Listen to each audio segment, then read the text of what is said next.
नमस्कार दोस्तों। इस साल आप जानते हैं कि कोविड के ना सिर्फ केसेस बढ़े हैं बट अब यंगर पॉपुलेशन इससे मोर कॉमनली इफेक्ट हो रही है और आज एक बेहद ही सीरियस चीज़ के बारे में मैं बात करने वाली हूँ। इस चैनल पे मेरी कभी भी कोशिश नहीं हुई है, नहीं रहेगी कि कोई चीज़ उतनी सीरियस नहीं है और आपको उस चीज़ के बारे में इतना सीरियस बताने की। जो चीज़ वाकई सीरियस है और जिस पर सच में ध्यान देना चाहिए उसके बारे में आज मैं बताने वाली हूँ। और एक इम्पॉर्टेंट बात, सिर्फ आपका सतर्क रहना और अवेयर रहना ही एक चीज़ है जो आप इस चीज़ के लिए कर सकते हैं और इसके लिए कोई इलाज आपके हाथ में नहीं है। अगर एक जगह पे आग जल रही है और मैंने आपका हाथ खींचकर उस आग के ऊपर रख दिया तो आप क्या करेंगे? बॉडी का रिफ्लेक्स मैकेनिज्म ये काम करता है कि आप झटके से अपना हाथ पीछे खींच लेते हैं। क्यों? क्योंकि बॉडी में डैमेज हो जाएगी। दूसरा एग्जाम्पल देती हूँ कि अगर आप कुछ खेल रहे हैं और सडनली किसी इंजरी की वजह से आपके हाथ में फ्रैक्चर आ गया तो आप कितनी ज़ोर से चिल्लाते हैं और सबसे पहले डॉक्टर के पास भागते हैं कि कहीं फ्रैक्चर ना हो गया और बहुत दर्द हो रही है।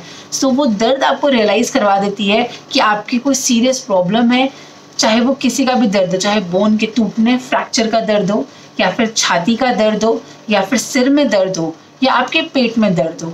दर्द ही एक ऐसी चीज़ होती है, एक ऐसा सिम्टम होता है जो पेशेंट को रियलाइज़ करवाता है किसी इंसान को कि मुझे डॉक्टर की ज़रूरत है। चाहे आपके दांत में दर्द हो तो कितना सीवियर होता है आप सब जानते हैं।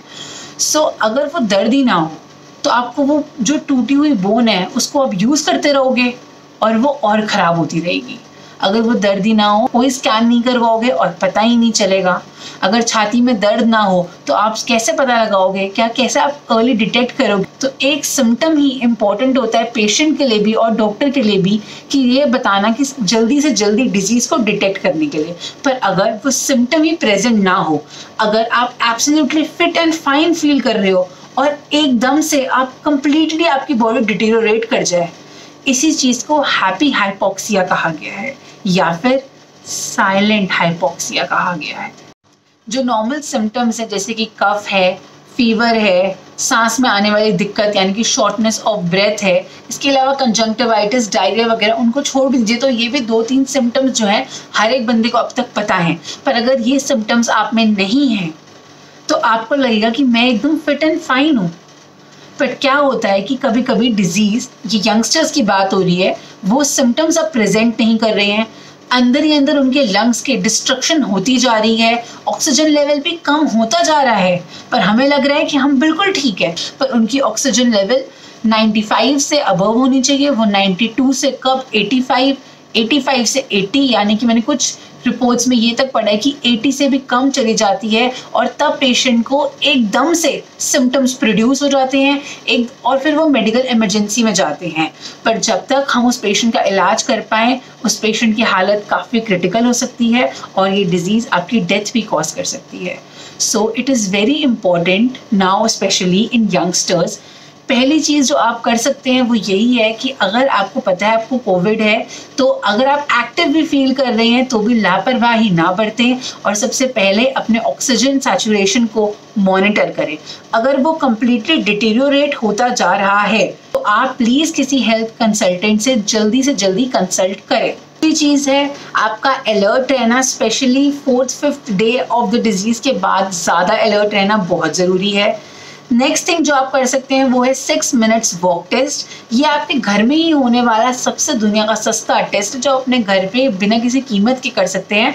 और अगर 6 मिनट वॉक टेस्ट आपका सही आ जाता है तो फिर आपकी कोई प्रॉब्लम नहीं है, फिर आप रिलैक्स कर सकते हैं। बट 6 मिनट्स वॉक टेस्ट कर देखें।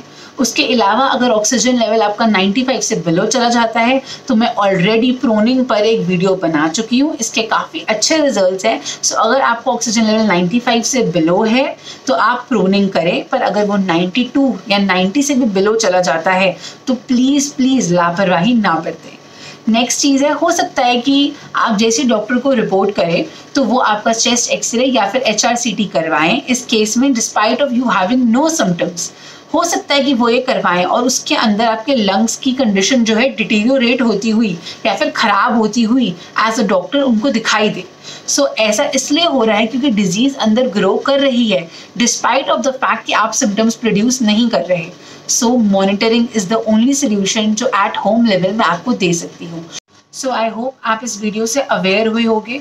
फिर भी हैप्पी हाइपोक्सिया या फिर साइलेंट हाइपोक्सिया से रिलेटेड आपका कोई भी डाउट रह गया है तो आप मुझे नीचे कमेंट सेक्शन में लिखिए, मैं आपको रिप्लाई करने की पूरी कोशिश करूंगी। आप मेरे इंस्टाग्राम हैंडल पे भी मैसेज कर सकते हैं अगर हैप्पी हाइपोक्सिया से रिलेटेड कोई भी डाउट हो तो। नमस्कार।